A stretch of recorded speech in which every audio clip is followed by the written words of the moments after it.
No, the water's too young. Yeah. We had to pour out the monsters though because people kept drinking those. I wouldn't drink that anyways. Yeah. And lean in a little bit. So you know, Yes, sir. be good shape. Yeah. Am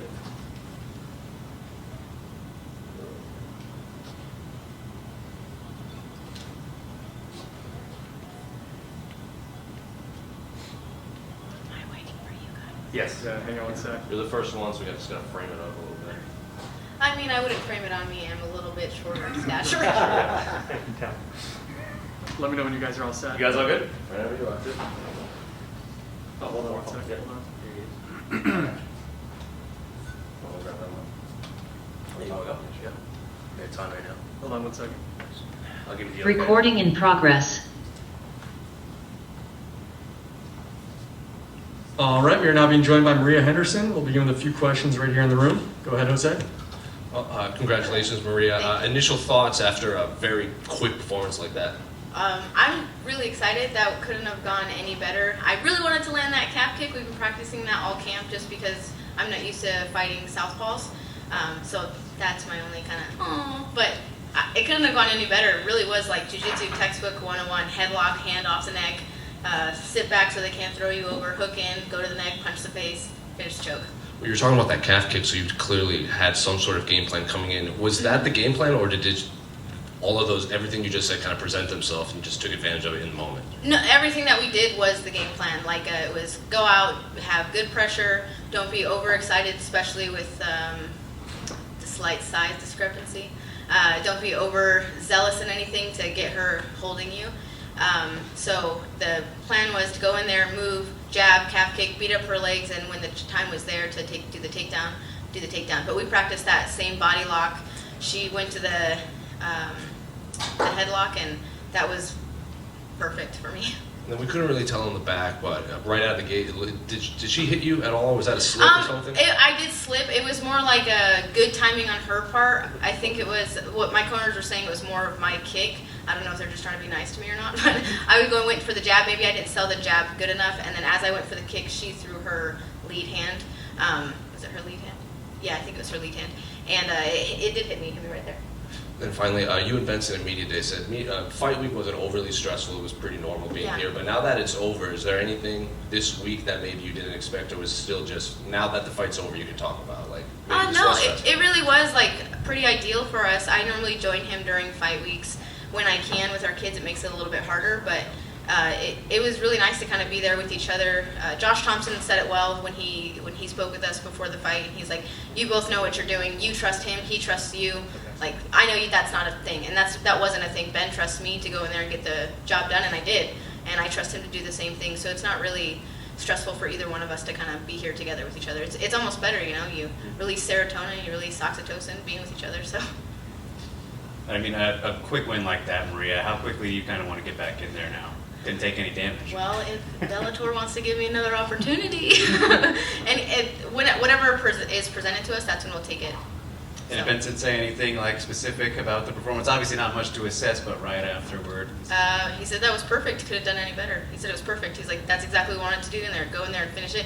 I think they wanted, because of certain issues, they wanted a little bit more of a spectacular finish.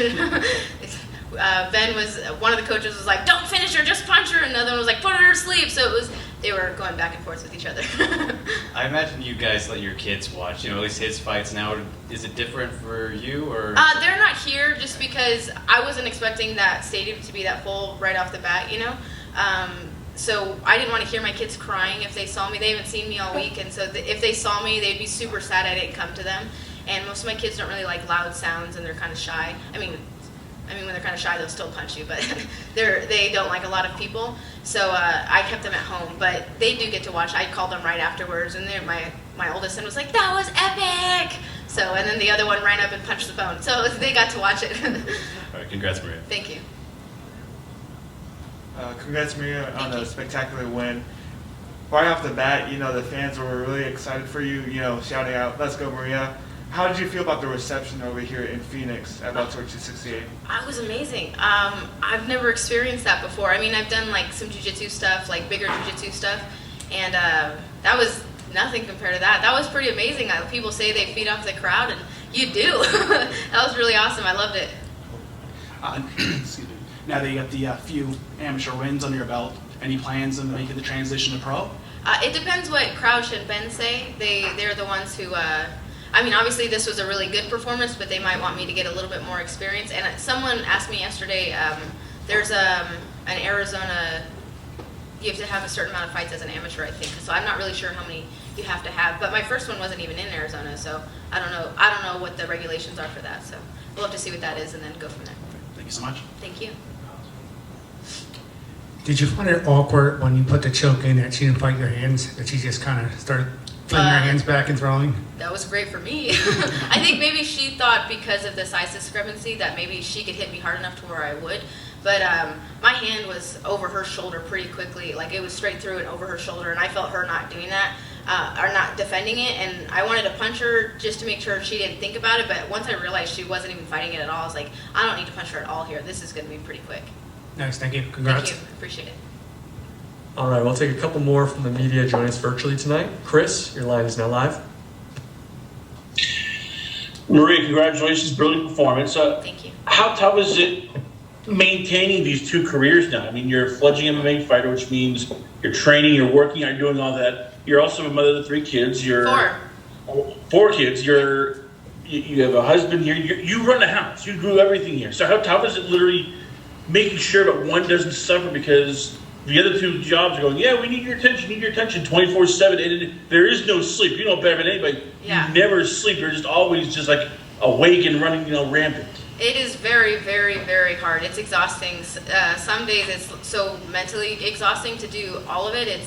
I'm on the verge of tears, to be honest with you, because my kids are all really little. My oldest is 6, and my youngest is 14 months, and she misses me like crazy right now. I don't get to see her quite as much, and I mean, I get to see her, but she goes to nap, and then I leave during her nap, and then I leave while she's sleeping, and then I come back, and she goes to bed an hour later off and on from practices. And so my kids have been a little bit more sad, but they understand. My boys know. We try to say, oh, we're going to work, so they understand that we don't just go play around at the gym, which basically we do. Our job's great, But it is really tough. It is really tough, but we are really blessed. My husband worked really hard, and he built a beautiful life for us. So it's a blessing that I get to do this. He's given me the opportunity to do this. He showed me a great blueprint.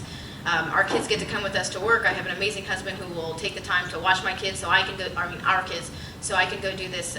So it is very fatiguing. It's very exhausting mentally and physically for both of us, but we're making it work. Last one, Kids Luis. are the best. Hi Maria, I'm Luis from MMA Pit, and today MMA Lab is going to have important presence on this card, and knowing your husband is competing also tonight, how important is for you getting the first win for your team? Oh, it is so important. Like, I wanted to go out there and kind of just get the ball rolling, and I think I really did that for my husband. Like, he's super excited. Some of you guys might say my husband is a slow starter, but if he starts too fast, that hasn't been great either. But so I think this was a good kind of pre-fight for him. I think it would be really great for him, and we have a Javier Torres who's, I think he's about 3 fights from now. 3 or 4. So I started it for him. He's not quite here yet, but Ben's back there, and Ben's going to kind of be here all night until he fights. I think it's going to be great for the lab. But I think the lab's one of the best teams in the world, if not the best team in the world. We don't just have fighters move to us, but we start fighters from the beginning, like me and tons of other fighters out there, and we grow them to be world champions or be in the top 5. So it's going to be a great night for the lab. It's going to be a great night for the Hendersons.